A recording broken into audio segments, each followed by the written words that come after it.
And good morning! Look, I've already done 30 seconds of silence, which is my normal start a video and record something pretty.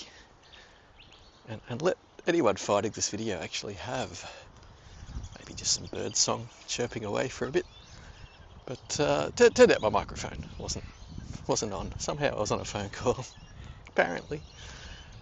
So after a good jovial story, a bit of an updating for everyone, where we're at, what's going on, and just good humour, I thought I'd really hit it out of the park with a great start of a video. It turned out I hadn't recorded any audio, and the picture quality, I mean, you can see it, but it's a very low bit rate at a resolution a lot lower. I think I found a resolution lower than 720.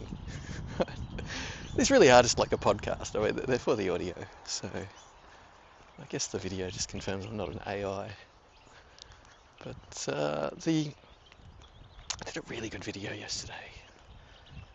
I want people to know there is some proofing that goes into these things. The wind, I'd gone down by the river and the wind was pretty huge. It just led to a lot of, it was a hard video to watch. Right, so doing the right thing. That one will not be uploaded. See, there is a filter. Not between my brain and my mouth, but between the preview and upload button. maybe at a later state. So why should my process matter? Well, it doesn't really. I'm a no one. Someday someone will discover one of my videos and maybe will discern whether or not that there's an alternative point of view worth finding, maybe worth hearing. And yeah, I kind of want to offer that. I really do. It's hard. It's hard when it seems like the majority of the press are selling a story. It's not a true story, but they're selling it so en masse that it just becomes believable. And that's the true problem. Is that when everybody says that the orange is in fact blue, you kind of feel like you're the mad person when you're like, no, I'm pretty sure it's orange. Like we even derived its name from the colour that it actually represents. So I'm pretty sure, right? But if enough people tell you it's blue, and that's what really worries me about these unified media fronts that happen when it comes to, well, I mean, it's a console war. I guess that would be fair to say. We can talk about that. And it's not a war for civilians. People just want to play games. But the way that the tech companies handle themselves through difficult moments, right? And that was always my told. The measure of a person is not how they handle themselves in the good times. It's how they handle themselves when the chips are down. And as we've always seen, case in point is that Microsoft is a company that plays very, very dirty. Always has. I'd like to say always will, but don't really want to feel that way. And as I say, when they're losing is when they play nice.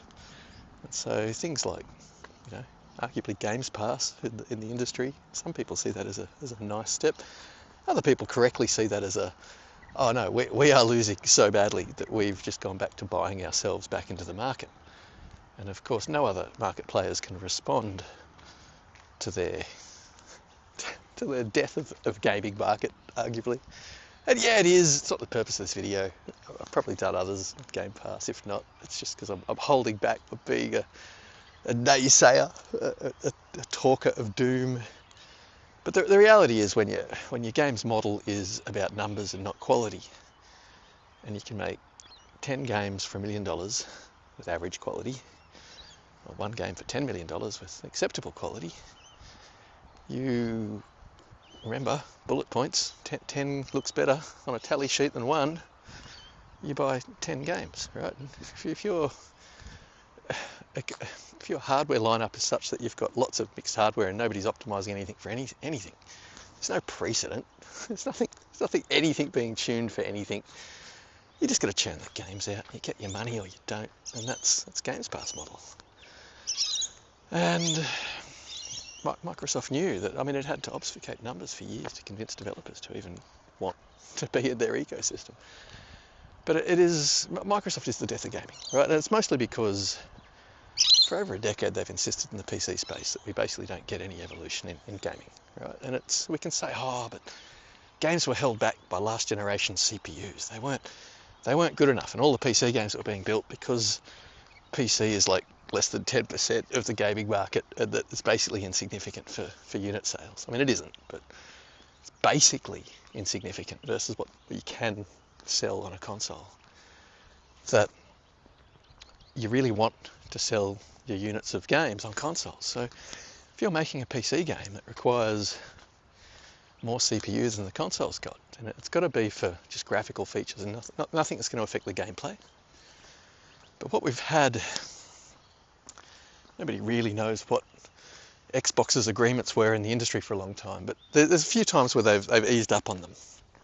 And in the process of easing up on them, the press has gotten wind of that and has mentioned it across the wider internet.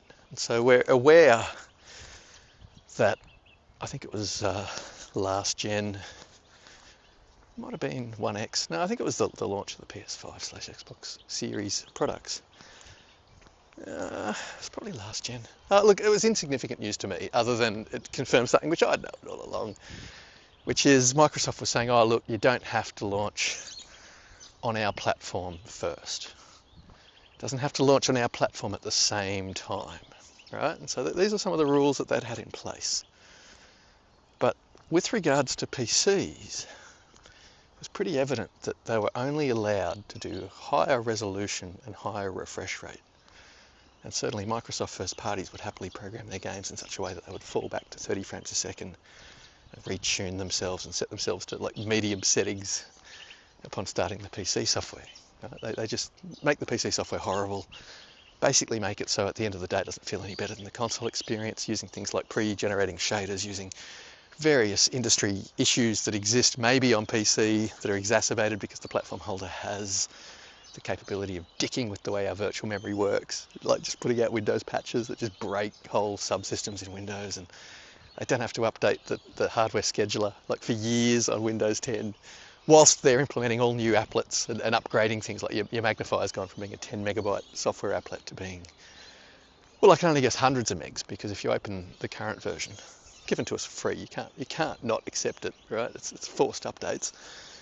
And it's just one of the system applets, but now it's got like multiple voice packs, so it can read to you things that, you know, and you might never ever use that feature once, but it's permanently now hundreds of megs of memory that is lost needlessly. And that's how they do it. They just bog Windows down, and they make it so that if you hoodwink software to not be able to use cores properly or do all sorts of little issues, you can make it so that an Xbox feels just as powerful as a PC that's many times more powerful. Now that works, that's good for sales. You can kind of show people that look at how much value for money you get out of our gaming console. Which is a bit weird, because if that is the argument, then the PS5 Pro hits it out of the park.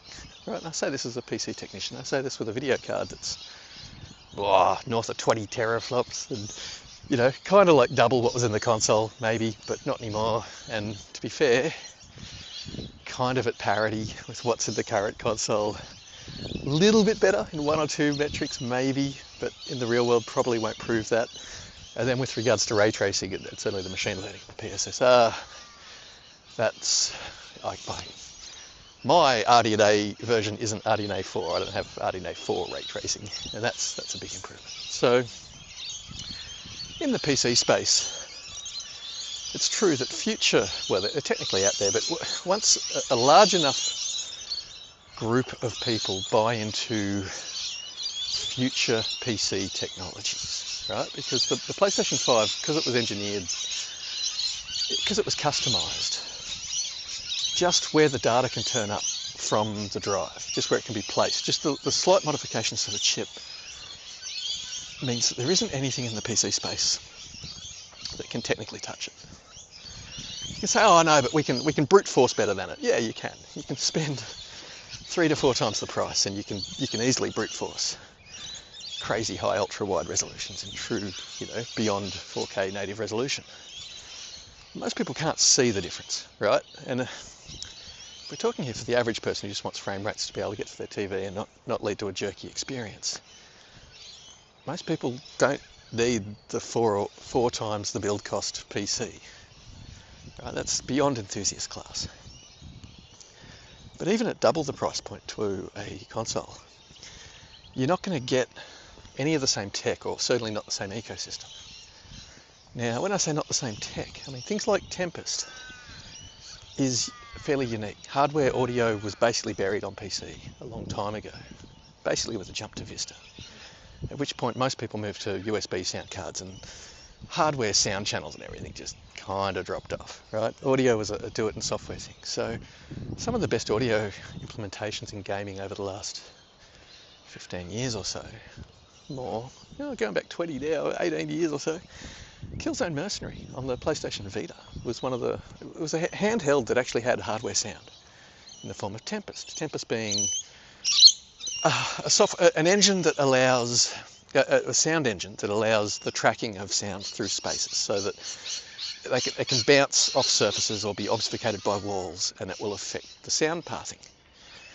And it's huge for gaming. I mean, I experienced it myself for the first time in Half-Life 2? Half-Life, I think it was the original one.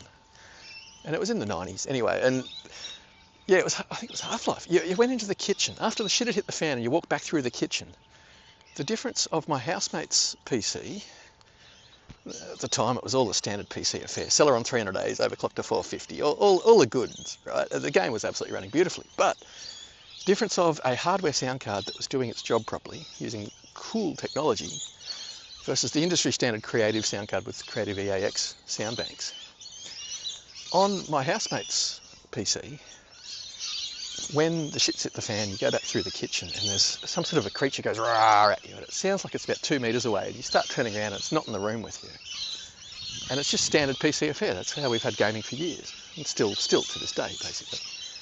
But on a proper hardware sound card that was actually tracking the sound waves, a bit like we now talk about ray tracing, tracking light through a scene, what would happen? Sure, your frame rate might drop a little bit because there was a little bit of CPU overhead to feed the hardware sound card to do its tricks, right? So audio accelerators stopped being an attractive process because the really good ones still didn't up your frame rate, but neither here nor there. Anyway, for those of us silly enough to play with an audio accelerator, experience actual better sound, what would happen on an A3D, Oriole A3D 2 card, same scene, the monster would sound like it was about 7 or 8 meters away. And the sound where it was originating from would actually come through the doorway off the side of the kitchen. And so when you got to that doorway, if the monster was still making sound, you can pretty much check just by the arch for the sound bounce, right? Now, in the modern world, the easiest thing that I saw that just slapped me over the face and made me experience it was the demo for Final Fantasy 16. Yeah, that's the latest one. And there's a scene where a couple of soldiers they're advancing through a thin path in the bush, and there's some sort of a sound up ahead. There's something going on, and they're alerted to it by audio. And then as the scene opens up before the player, due to the way the camera pans, which is from where the action is, actually no, I think it might pan from the right to the left where the action is, but you actually hear the enemies, all their sounds, bouncing off a far sound bank off to the right, just like in real life, right? It's tracking the audio waves, even though the enemies are off to your left, because there's a full bank of dirt and tree blocking that. The direct audio path is actually second harmonics bouncing off. It's not direct, I guess. It's the indirect pathway is the cleanest and loudest sound for you to hear at that point, and it's coming from a place off to the right, which is not where the enemies are. But the immersion, when you start playing games and you start to realise that an audio world has been built up, it's pretty huge. So nothing in the PC space touches it. And in the console space, Tempest was built for, well, it was first implemented in the PlayStation Vita. They either doubled or quadrupled its implementation when they went to the PlayStation VR, the first version. And then when the PlayStation 5, they either ×4 or ×2 again. So it was effectively 8 times the Tempest capability in the PlayStation 5 hardware when it launched versus what the Vita had. And the Vita had a really good implementation. So, yay! Audio. right? One of the areas that the PlayStation has marched the market forward. The storage drive being massively better than the competition really pushes the market forward. But that comes down to console tightness. We don't see it in the first wave of titles, right? And in fact, this comes down to the dirty antics that I kind of started the discussion with. The journalists aren't really being honest, but the journos were calling out the practices that were happening. And I'll give an example, right? The much slower solid-state drive in an Xbox. If a programmer chooses like 4K file sizes, all SSDs bottled down to about the same speed, right? You just see, they don't. They slow down a lot though, right? It limits their throughput. And so if companies were to choose the file sizes of a size that doesn't give really a benefit to one solid-state drive or another, but pack them as zips such that after you load them, you then have to do a CPU decompress. It's the one moment that 100 megahertz advantage, supposedly, in an Xbox ecosystem can actually prove to be a little bit quicker. And if you do a multi-core unzip, 100 megahertz times, 14 or whatever's available to decode, will nullify any of the real advantage that you get from a tied down solid-state drive read. Remember, you chose a file size initially that made it so that both solid-state drives loaded more or less the same speed, right? So basically, if you absolutely, it's the opposite of optimizing, right? If you de-optimize for one platform, you can make the Xbox almost seem equal or relevant. And that's the problem, is that a lot of developers have been doing that, right? And so we see this really manipulated market. But it only works in the first gen of software, because in the second gen of software, right, here's the thing, there's not just Western software studios, right? If you look at the what so-called 8,500 titles on PS4 alone in backwards compatibility on the PS5, Xbox doesn't have backwards compatibility of half of that, going all the way back to its first console in the 90s, right? There's no, arguably, by comparison, there's very few games in other ecosystems. So now extrapolate that or run with it. It just means that there is going to be more games written for PS5. And that was if the hardware consoles sold sort of more or less equal numbers, we would expect that. But the fact that, once again, the PlayStation's pulling away, we just know, right, that there's going to be more software written. And if any of those software studios stay on the platform for one or two titles, they will learn tricks. They will get better and better and better. And so Xbox claims, but we can do sound just like the Sony system. Look, here's in Forza Horizon 5, we've done it.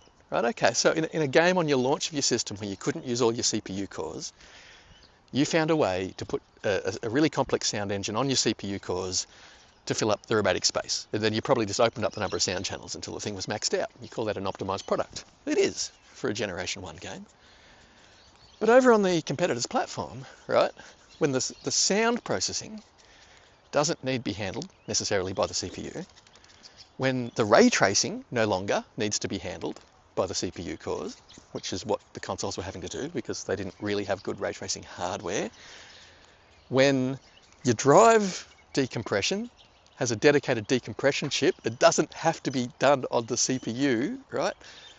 All of a sudden, the CPU in a PlayStation 5 is massively, it's got a lot less overhead, it's got a lot more free cores or free threads when doing the task it's meant to do. Right now, you don't see that in Wave 1 titles. But the journalists aren't really reporting on what the hardware is that's out there. From what I see, the vast majority of the journalists are just like with the last launch by Sony, where they tried to make out that the cheapest high-end VR system that's ever sold, right, was somehow really expensive. And they used all these emotional lines of dialogue in their reviews to be like, oh yeah, but it would be socially irresponsible during a cost of living crisis to buy this. All the same dialogue they're now using on the PlayStation 5 Pro, with the follow-up argument being, and it's hard to optimize for. Well, no. If developers leave variable resolution open with variable frame rate open, right, you've basically used most of what the PS5 hardware can bring us, like right now, right? So it's not hard to optimize for, right? Most of the games I'm playing are just auto-optimized, and I've gone back, I'm playing PlayStation games from PlayStation 1 era all the way up to PlayStation 4.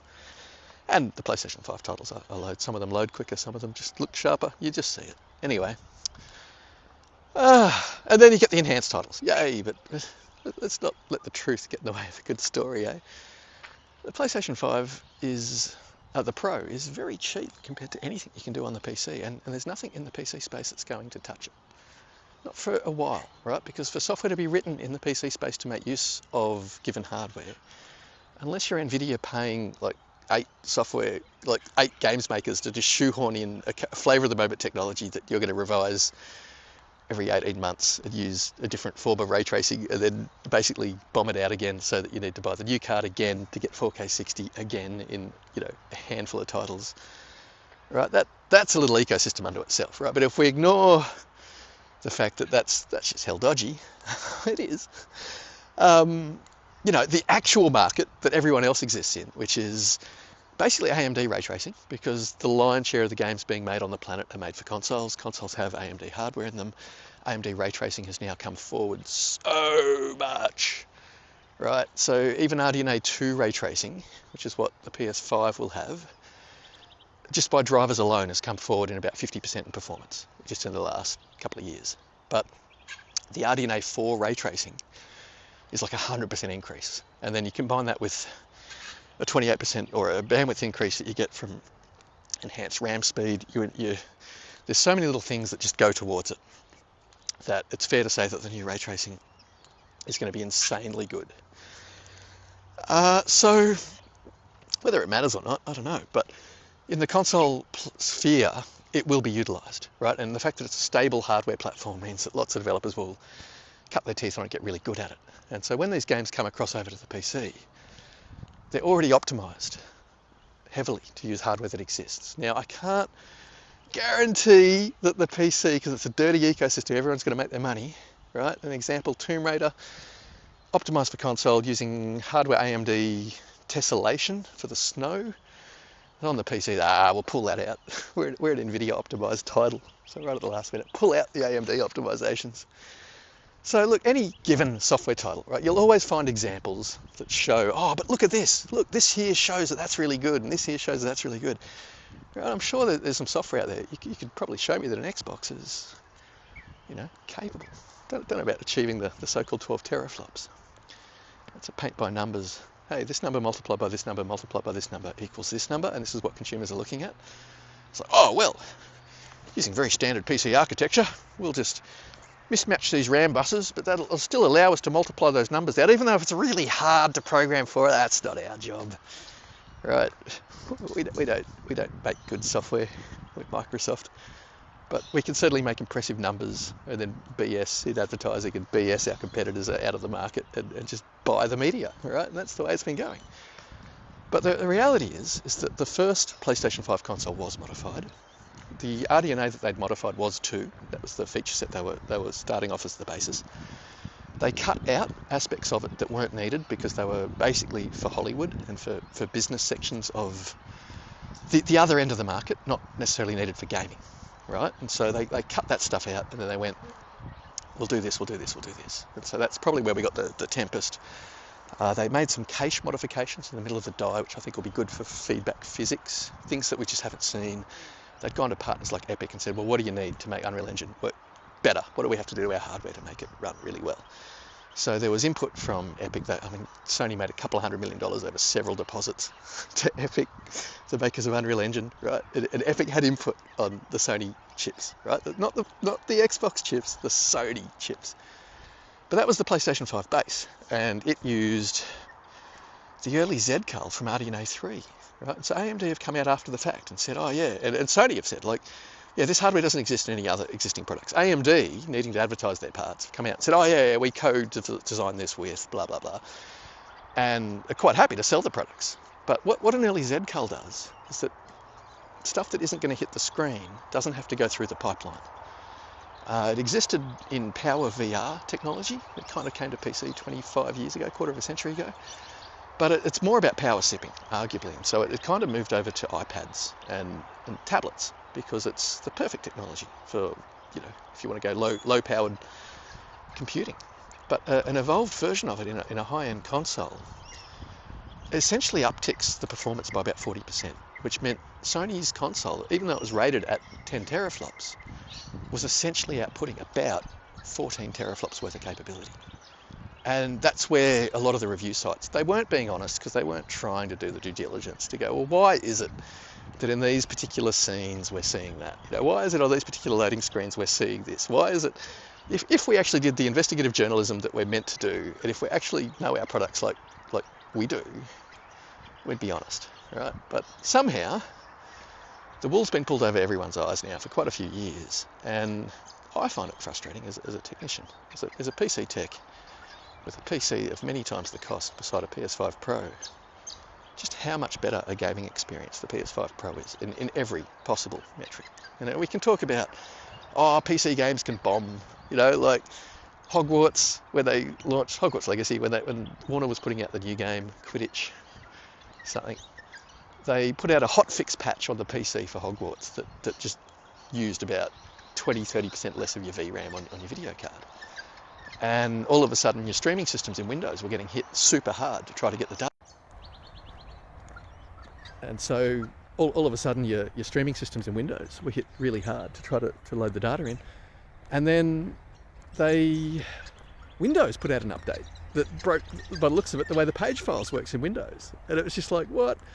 By putting Hogwarts on an external SSD and putting a hard drive in my computer for my page file, I actually fixed most of the issues in a game that was now absolutely broken, right? But that was hours and hours of testing to try to find, how do I get rid of microstutter that I never had for a year and a half, that's now been given to me by Windows, the platform holder, who doesn't want gamers on PC because it doesn't get money from them on PC, whereas it gets lots of money for gaming on console if gamers go over to an Xbox console. And Warner, who just wanted to sell the new game, right, and had made the old one end of life. And so all these players in the PC space who don't make their money via anything else other than selling you stuff annually, or whenever they've got a new product to sell you, they need to break the old product on you, they need to move you forward. But in the console space, consoles exist by having long lives, right? So the idea is that you get 7 or 8 years out of the console, and in that time, the software that's being made for it is made wave 2, wave 3, and as the developers get better and better at optimizing, the actual output quality from the platform starts to really shine and holds its own still in the market. So many years down the track, when PC video cards have come forward again and again and again, and the lowly little PlayStation is like, oh, look how impressive it is. And people start saying, oh, it punches above its weight. Right? That's because they don't understand, but it's got an early Z cull, so therefore the so-called 10 teraflops is actually 14 teraflops. Well, no, it's more than that. Punching above its weight really is a combination of to-the-metal performance, an optimized ecosystem, no overhead from a platform holder, etc., etc., etc. So look, consoles are needed on the planet. That's how most people experience in their gaming. A little bit of frame rate difference, a little bit of resolution difference, which is typically what the PC has had, outside of recently with the addition of ray tracing. There's not really... not been a lot of evolution in these products, but the consoles do have them. And so with the Sony, with the top tier VR at such a cheap price point, with the PS5 Pro being able to deliver that really, really well, arguably going to the future, we've got things like the ray tracing at a level that artists and art teams can actually start to utilize because it's good enough. If you've got a concept, shoehorning it into a game won't break the frame rate down such that you're just another proof of concept ray tracing title. Right, so I say this as someone that's run Portal and Quake, Descent, all the classic 90s games that even in the 90s we could run at hundreds of frames a second. And here we are now, oh look, it's running at 40 frames a second, but look at the ray tracing, it's like, it's proof of concept. So not anymore. I mean, the consoles are bringing it, and everyone's so scared that nobody wants to talk it up. Everybody's denouncing it, and they've gone with the same media press package of, it's too expensive. Well, it isn't. The value of the console alone, just on a video card, will basically get a video card that in theoretical performance is just about equal. Right? You won't have a Bluetooth module, you won't have a wireless controller, you won't have paid for your operating system. If you're on a PC space, you're going to need antivirus. You won't have the benefits of a console ecosystem for networking. So sure, it's an annual cost, but you don't get the cheaters. You can actually enjoy your games. There's an actual player base for all of your titles always, right? And just as an example, Star Wars Battlefront, a couple of years after it came out on PC, you wait for hours, you wouldn't get a match. Battlefront 2 maybe, but cheaters wasn't much fun. Go over to the console, both products still have huge active player bases. And again, you're basically without the cheating. Now, Personally, as a consumer, I prefer the consoles because software has resale value. Now, I understand the PlayStation Pro doesn't have an optical drive, but you can add one. And the nature of being able to buy software and take it back to the shop, or buy software and hand it on to your friends, or that's worth a lot. But also the fact that it's worth something. You can trade it in, right? You can, I don't know, you can resell it. It's something you can look at, right? You can kick it. It's hardware almost. So look, I'm a big fan of, people say, oh, but Steam sales make the PC platform cheap, or you can repurpose your computer to do other things. It's like, well, if you try to repurpose your computer to do other things, it's a worse gaming box. And or, see it from the other point of view. If you turn your computer, which needs to do other things, into a gaming box, it's going to be worse at doing those other things, right? And that's by design. Hasn't been the case historically. Many of the arguments for building a PC, I totally agree with you 10 years ago. But after recent chip shortages and the way the market went crazy, and the fact that the price tiers of video cards have gone up by a factor of 4 to get equivalent to what you used to buy into in terms of where in the tier where you're buying. And the replacement time of video cards, certainly in the Nvidia side, has gone up on a faster cycle. Right, everything being made obsolete in the PC space has just made it really expensive. But at the same time, it's just a highly impractical, it's an antagonistic platform where you're constantly servicing it. And I don't mean auto updates, I mean fighting it, the niggles, and what's wrong now, and what do I have to do to fix that? And I absolutely assure you, Microsoft do it intentionally, very intentionally, because if they sell a Windows license, that is the end of their profit in the PC space. Unless, not even 1 in 100 people buy software from the Windows Store, and statistically any numbers of sales that are coming from the Windows Store are basically on those lockdown, what are the Windows tablets? You can only install software from the Windows Store. And like the most sold objects are going to be a headphone renderer, like Dolby Atmos or something, and the HEVC, the video plugin, so you can actually look at recent video footage you've recorded. And I think they're worth like $1.50 or so. Like, we're talking here, Microsoft Store doesn't sell very much, so they don't make any money in the PC space. But in the console space, right, every licensed peripheral sold. If you upgrade your storage, right, Xbox storage is the dumbest storage on the planet. It doesn't have a controller chip built in it. It is literally the world's cheapest, worst solid state drive. But they sell it at the same price as premium solid state drives, right? So they actually have turned, in the last 10, 15 years, I think the only profitable area of their business has been in reselling licensed controllers and those new solid state drives that are dumb. No controller chip. So, and then they get a portion of all software sold, right? So Microsoft desperately wants gamers on the console to the point where it's absolutely worth everything to them to deprecate the PC platform. And they were really far along on the march towards doing that when Sony turned around and said, I'll tell you what, we'll release our games on PC and we'll put a stop to that. And it was probably one of the best chess moves I've ever seen in terms of the market, where everything stands right now. But look, my microphone ran out a while ago. I don't know how this has been working. I'll put this one up. It's the PlayStation console is basically untouchable in the PC space. You can spend a lot more money. You will get your ability to mod games, run ultra wide and run any peripheral you've ever wanted to run. You will find that in your sales, whilst there might be 1,000 items on sale in the PlayStation shop at any given moment, that the PC sales can be from more stores and the prices certainly can go lower. But in terms of, to make up the differences in cost, you can buy a lot. You can buy a lot of slightly more expensive software in the console space with the hardware cost differences, and you're going to have a better gaming experience every single minute of play. And using a haptic controller with all sorts of support that it just doesn't get in the PC sphere, and that no controllers have because of a lack of unit sales in a big enough number on any peripheral. Unless it's bundled with a console, it basically doesn't get support. And so the PlayStation 5's controller is just something else altogether, next gen. And until you've played it on games that use it, you just wouldn't know. So yeah, they're different ecosystems. And the press is just not being honest in terms of the capabilities of what is currently being sold is a real issue. And people need to consider where their press media sources are coming from and what their alignments are. Because repeating noise And this gets back to an analogy that was in the video before this that nobody gets, and it was about my cat and the training that it's been getting in the morning and how its behaviour is modulated because of it. And people will modulate their behaviour, right? When every single press article says, oh, but it's too expensive, socially it's irresponsible to buy it.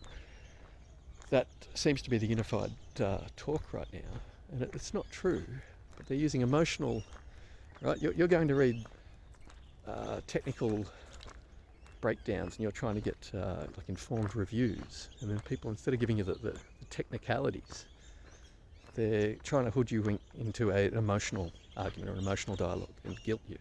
And you see in the latest Digital Foundry headlines, they're saying like major issues, but the blah blah blah is nice. You know, it's like severe is a huge word, nice is a small word, right? They know that only the first few words pop up in the YouTube heading. Right? All this media is manipulated, and everything is being done to create this wall of repeating media saying it's too expensive and not good value. And they're both the biggest lies you could possibly find. It's exceptionally good value, and for what it is very cheap versus anything out there, which isn't really alternative to it. Nothing competes. There isn't anything the same. So anyway, food for thought. Just an alternative viewpoint, some thought, and you know, I'm not bought advertising. I'm not a paid for channel. This is independent, freely given. Well wishes with you. May all your purchasing decisions be happy ones.